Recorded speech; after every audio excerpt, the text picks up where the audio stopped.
పిండికా లక్షణం. సూతుడు ఋషులకు ఇట్లా చెప్పెను. సాంప్రదాయం అందును శాస్త్రమందును ఉన్నట్టు పిండికా లక్షణం దాని అందలి అందముల క్రమపు అనుపూర్వుని అనుసరించి వరుసగా చెబుతాను.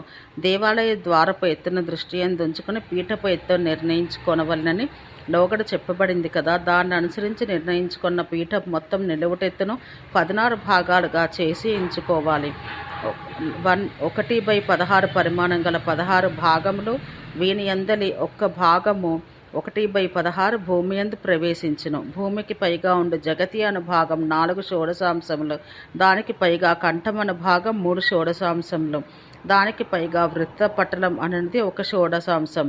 దానికి పైగా కంఠపట్టం అన్నది 3 షోడశాంశములు. దానికి పైగా ఊర్ధ్వపట్టం అనేది 2 షోడశాంశములు. ఇట్లా 14 షోడశాంశములు పోగా మిగిలిన 2 షోడశాంశములతో పిండికాను భాగం చేయాలి. నీరు బయటకు పోవటం కానీ ఈ భాగమందు ప్రణాళికగా చేయవలెను. ఇది పిండికల అన్నింటి యందు ఉండవలసిన సామాన్య లక్షణం. ద్విజోత్తములారా, ఆయా దేవతా విషయాలకు తగ్గట్టుగా వేరువేరు రూపాలను వేరువేరు అమరికలతో ఉంచడు పిండికా విశేషమును తెలిపెదను వినడు. స్థండిల, వాపి, యక్ష్మి, వేది, మండల, పూర్ణచంద్ర, వజ్ర, పద్మ, అర్ధచంద్ర, త్రికోణ అని 10 విధాలుగా ఉన్నది. వీని ఉనికి వరుసగా మేఖల మొదలగు అమెరికలు లేని చతురస్రాకృతిగా ఉండును. 2 మేఖరలు కలది, 3 మేఖరలు కలది. ఇది ఆయుతం. ఇది లింగ ప్రతిష్టకు వినియోగించరాదు. ఇది వర్తులముగా ఉండును. దీని యందు 3 మేఖలలుండును.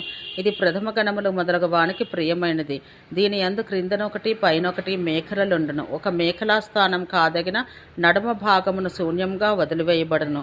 ఇది 3 మేఖలలు కలిగి షడ ప్రాకారంతో ఉండును. ఇది షోడశాకృతితో ఉండును. ఇది మూల భాగమున కొంచెం పొట్టిగాను లావు తక్కువగాను ఉన్నట్లు కనబడిందిగా నిర్మించబడును.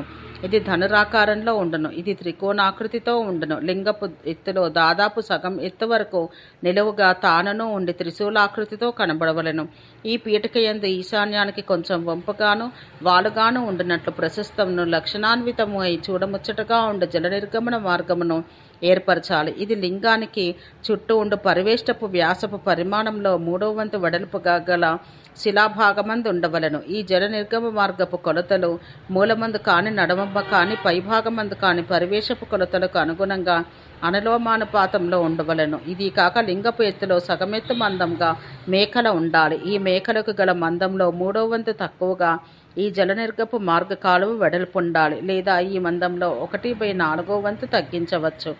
ఈ నీరు బయటకు పోవుటక ఈ పీఠపు ఉత్తర దిశగా బయటకు ఏర్పరిచిన కాలువ దీనికంటే కొంచెం ఎక్కువ వెడల్పుతో ఉండవచ్చును. ఈ చెప్పిన పీఠికా భేదాల ఫలలు: స్థండిల ఆరోగ్యం, వాపి పుష్కల ధనము, యక్షి గోవర్ధిని, మండల కీర్తిని, యక్షి సంపదను, పూర్ణచంద్ర వరములను, వజ్ర ఆయువును, పద్మ సౌభాగ్యాన్ని, అర్ధచంద్ర పుత్రులను, త్రికోణ శత్రునాశములు కలగజేయును. ఇట్లు దేవాలయంలందు దేవతార్చామూర్తుల పూజించుటకై వారిని ప్రతిష్ఠించుటకు నిర్మించవలసిన దశపీఠముల లోనములను చెప్పుట అయినది.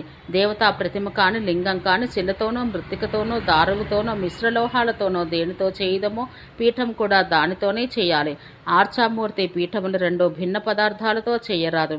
ఆర్చామూర్తి ఆయామం ఎంత ఉండనో పీఠపు ఎత్తు అంత ఉండాలి. ఏ దేవుని పత్ని ఎవరో ఆ దేవి రూపం ఆ దేవుని పీఠం నందు రూపొందించాలి.